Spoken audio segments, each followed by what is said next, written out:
ও চুরি করেছে, আমি নিজে সাক্ষী। আমার ছেলে চুরি করতে পারে না। কেন পারে না? তোমার ছেলে কি ফেরেশতা? আমার ছেলে ফেরেশতা না হইলেও সে আল্লাহকে ভয় করে। তাছাড়া সেই বাড়ির আব্বা চুপ করো। তোর আসল পরিচয় তুই আমারে কইতে দে।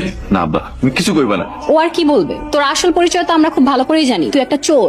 ওর ডান হাতটা ভাঙিয়ে দিই। আপনি আমার ডান হাতে মাইরেন না, এই হাত দিয়ে আমি কোরআন পড়ি না। আমাদের সময় তাসাউদে আমি আঙ্গুল তুলে সাক্ষী দেই আল্লাহ এক। চুরি করার সময় মনে আসছিল না?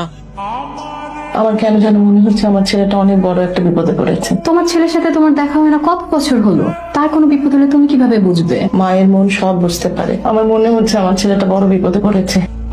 চৌধুরী বাড়ি কাজ সেটা চলেইছি। কাম করবি না তো খাবি কি? আল্লাহ কপালে যা রাখছে তাই খামো, কিন্তু তোমারে যারা মারছে ওই বাড়ি তার ফিরে যাম না। পাগল মায়া কয় কি? ওরা মুনিব আর আমরা গোলাম, তাকে কথা আমাকে শুনতে হইব। তাই রাজার লগে তো আর রাগ করে লাভ নেই। যাবই, কাম কর। তুমি যাই কো, আমি আর ওই বাড়িতে ফিরে যাম না। তোর যাইতে কইছি না, কয়েকদিন পর আমিও যাবো ওই বাড়িতে কাম করতে। তোমারে যারা এত মারছে তুমি আবার ওই বাড়িতে কাজ করতে যাইবা? কাম না করলে খামু কি?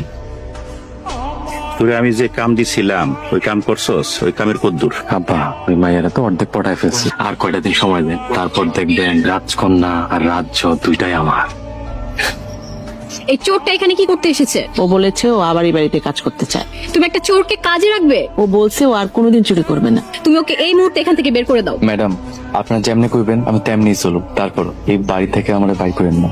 তোর আর কোনো কথা শুনতে হবে না, তুই এখন এখান থেকে বের হয়ে যা।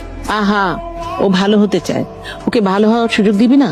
বড় ম্যাডাম ঠিকই কইছে, আমার একটা সুযোগ দেন। দিতে পারি, তবে একটা শর্তে। তুই এখন থেকে সবসময় আমার সেবা করবি, আমার আগে পিছে ঘুর ঘুর করবি, দরকার হলে আমার হাত পা টিপে দিবি। নাউজুবিল্লাহ, আপনি একটা মায়া মানুষ, আপনার শরীর আমি স্পর্শ করতে পারবো না। আসছে আমার সাধু মানুষ, মেয়ে মানুষকে স্পর্শ করা পাপ, আর চুরি করা পাপ না?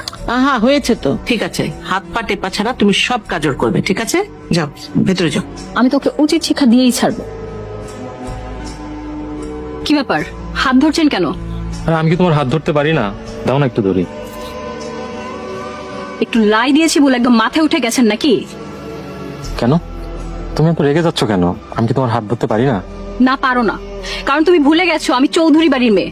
আমাকে ধরার অধিকার একমাত্র চৌধুরী পরিবারের ছেলেরই আছে। আরে আমিও তো মোকলেস চেয়ারম্যানের পোলা, আমার বাপেরও ধন সম্পদের অভাব নাই। 2 নাম্বারি 4 নাম্বারি করে কিছু সম্পত্তির মালিক হলে কেউ এলিট ফ্যামিলির হয়ে যায় না। রোজা তুমি কিন্তু এখন বেশি বেশি বলতেছো। বেশি বেশি দেখছস কি? তোকে সহজ সরল ভেবে আমার বন্ধু ভেবেছিলাম, কিন্তু তুই তো আমার চাকর হওয়ার যোগ্য না। যা ভাগ এখান থেকে। তুমি আমার সাথে বাড়াবাড়ি করলা।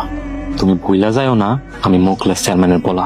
এই, তুই যাবি নাকি তোরে জুতা মায়েরা বিদায় করবো? তুমি জুতা দিবা নাকি ফুল দিবা সেটা সময় বইলা দিব। রোজা ভালো করে শুনে রাখো, তুমি কিন্তু একদিন এই রাশেদের বউ হইবা, সেটা লিখে রাখো। তোর মুখে না আমি জুতা মারি। আমি কিন্তু মোকলেস চেয়ারম্যানের পোলা, এটা মনে হয় ভুইলা গেছো। আমি কিন্তু এর সুদ নিমো।